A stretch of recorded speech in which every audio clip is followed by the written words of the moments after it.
From cannibal crocodile to cannibal flower, there's plenty of predators in our world that like to snack on people.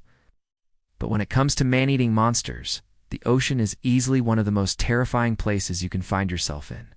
From blue whales to great white sharks, it's hard to find a more feared predator than these apex ocean dwellers.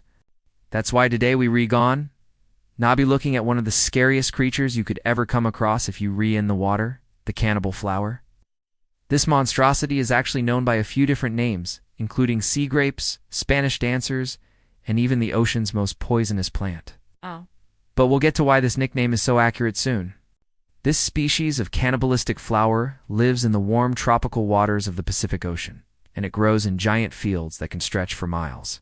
It's a common sight to see whole beaches littered with these strange purple flowers. But no one should be fooled by its beauty, because this flower is anything but innocent. Its scientific name is Eichhornia chrysopes, and they can grow pretty much anywhere in the world where the water isn't too cold. And these plants can grow very fast. If left alone, these aquatic plants will quickly spread across a whole lake or river, blocking out all other forms of life and suffocating them. So it's considered a very dangerous invasive species in many parts of the world.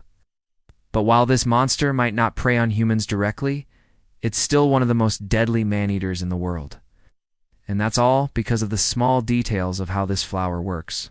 Each purple flower is made up of many smaller flowers, each containing a single drop of sweet nectar. This nectar is what lures in insects and other small animals who drink the flower's delicious concoction without ever realizing they've just signed their own death sentence. The insects get addicted to this nectar and return again and again to get more, but each time they do, they get stuck on the flower as sticky petals and are slowly digested by the plant until only their exoskeleton is left behind. And since these flowers have no natural predators of their own, there's nothing to stop them from growing endlessly and devouring every living thing in the water. When it comes to this particular man-eater, it's best to avoid it at all costs. But that's not always possible, and sometimes you'll need to fight back against this watery grave. But what exactly do you do when you find yourself face to face with a monster like this? Well, let's look at one of the most terrifying man-eating monsters in the world, the megalodon. The megalodon is perhaps one of the most infamous man-eaters in history, and there's good reason for that. These gigantic creatures were over twice the size of great white sharks, reaching lengths of over 60 feet and weighing almost 70 tons. That's why many experts believe that the megalodon was responsible for many of the mysterious disappearances that happened in the days before the modern Navy. It was such a massive creature that it's believed it could swallow an entire human in one bite. Never mind the multiple accounts of fishermen being dragged underwater by its enormous fins. Its bite force was several times greater than a Tyrannosaurus rex, and its rows of serrated teeth were designed to tear through flesh with ease.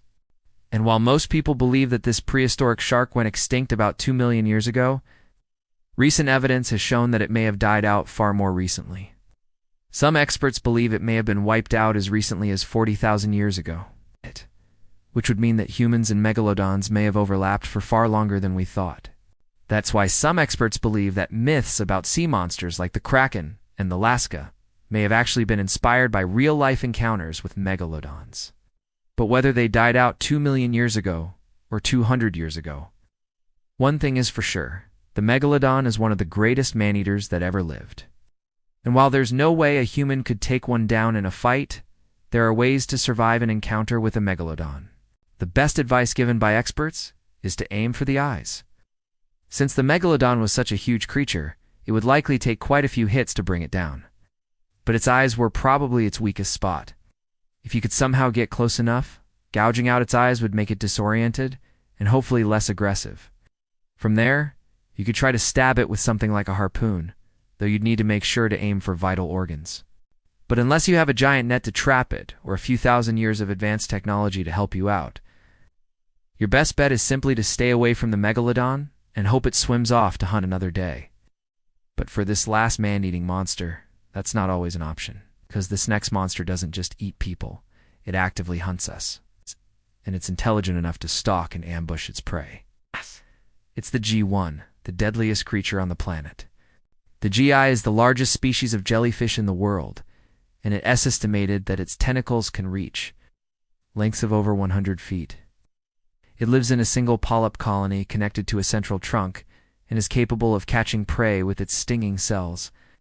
These cells inject a venom into its victim that paralyzes them and brings them down. While many jellyfish are small and relatively harmless, the GI is anything but.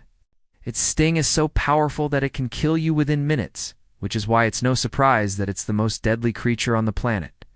With over 3,000 deaths a year, this monster claims more lives than bears, snakes, and humans combined. In fact, it's thought that between 2008 and 2012 alone, the number of GI-related deaths increased by 400%. And since they live in areas of the ocean with the highest population of humans, it's likely that this trend will continue for the foreseeable future. They often wash up on shore in such large numbers that they form a deadly barrier that can go on for miles. But they also like to drift near the surface of the water and float along with the current.